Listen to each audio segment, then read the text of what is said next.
MotorWeek is made possible by Auto Value and Bumper to Bumper.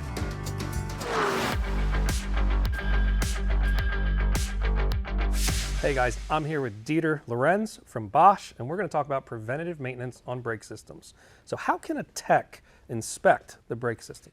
Well, Dan, the easiest way for a tech to do that is obviously with the tire off, as we have here in this example. Through the rim of the vehicle, typically you can get a good indication of the outer surface of the rotor and also maybe the outer pad, but you can't see the inner pad or the inner surface of the rotor as well. So to do that, the wheel has to be off, and the technician has now an easy access to take a look at how the pads are wearing. So just because the outside pad looks good doesn't mean there's not something wrong with the inside pad. Correct, yes. So with the wheel off, we have an opportunity to see both sides of the pads, the inboard and the outboard, and also the inside surface of the rotor that's hidden from the outside here. So like in this indication here, just because the outer pad is not as worn as the inboard pad, we have an issue perhaps here, whether it's with the actual piston on the caliper not moving correctly or the slides for the caliper as well. So either one of these could be contributing to that uneven wear on those pads. And these are all signs that your brake system might need to be maintained. Yes. So with that, it's a good indication, these pads have reached their service life. And again, if these were encompassed with a rotor like this, you need a whole brake issue or brake job is required on this vehicle. Right, so these are all signs that the brake system needs maintenance. What are some other signs that might indicate that there's some repair needed? So from the driver's aspect, if they're noticing any abnormal noises, squeaks, obviously when we apply the brake pedal, we may get a pulsation feel in the pedal of the vehicle, the brake pedal, or shimmy in the steering wheel. Another good indication if we have an issue is that the car may pull in one direction or the other, to the left or perhaps to the right.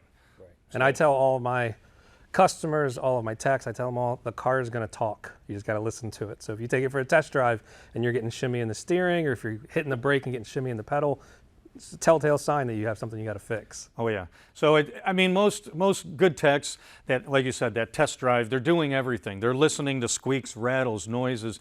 Even if it's not on the RO or the repair order, they're still paying attention to everything. They're not usually turning the radio all the way up. They usually turn that off so we can hear noises or squeaks and rattles that many times the customer may not even be aware of as well. A lot of times I hear the customers say, I fixed it. I just went to 11 on the radio and we're good. But as a tech, you have to dive in further than that. So, yeah. And with the tire off as well, not only do we get a look at the brake pads, we also can see the hydraulic side of the system. Right. So the brake hoses, the brake lines, we can get a good indication. Many times those are overlooked on an inspection as well. So. Okay, and one of the main things that's overlooked with techs and shops in general is brake fluid. That is correct. So many of the OEMs recommend a 2 to 3 year change interval. And as you can see in the example there, one's obviously the new fluid is clean, and we have some used brake fluid there. So traditionally what we're concerned with is we traditionally always looked at moisture content in the brake fluid. So what that is doing is lowering what's called a wet boiling point of the fluid. So we have little tools that we can check the moisture content of the fluid, and more importantly now we are more concerned with the dissolved copper content in the fluid. And that has to do with a lot of those enhanced safety systems that we have. So the anti-lock braking system, traction controls and stability controls.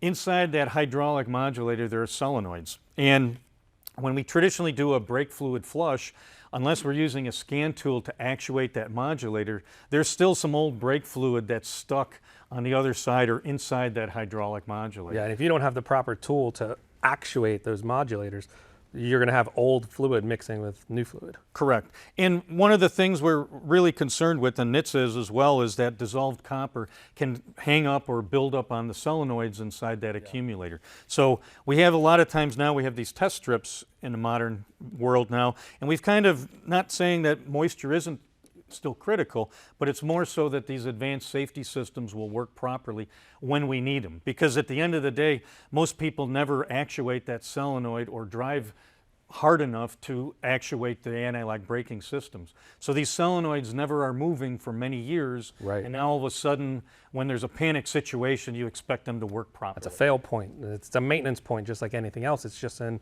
the electrical side. Yes. So, you know, primarily anytime we have, let's say, a caliper that needs to be replaced or maybe a master cylinder, it always gives us the opportunity in the workshop to go ahead and flush the entire braking system. You know, and again, maybe you just did front calipers, but it also gives you the opportunity, you need to flush the entire brake system, the rear braking system as well. And at the same time, take the wheels off there too and inspect the whole system, not just what was causing the noise or the squeak. Right, because you want to approach it as trying to catch a problem before it becomes an incident. Yes. And, you know, and trying to encompass this, it works as a system. It all has to work in conjunction with each other to work properly and provide a safe vehicle on the road for the driver. As a shop owner, preventative maintenance builds trust and longevity with your customers. And all of the things we covered here today do just that.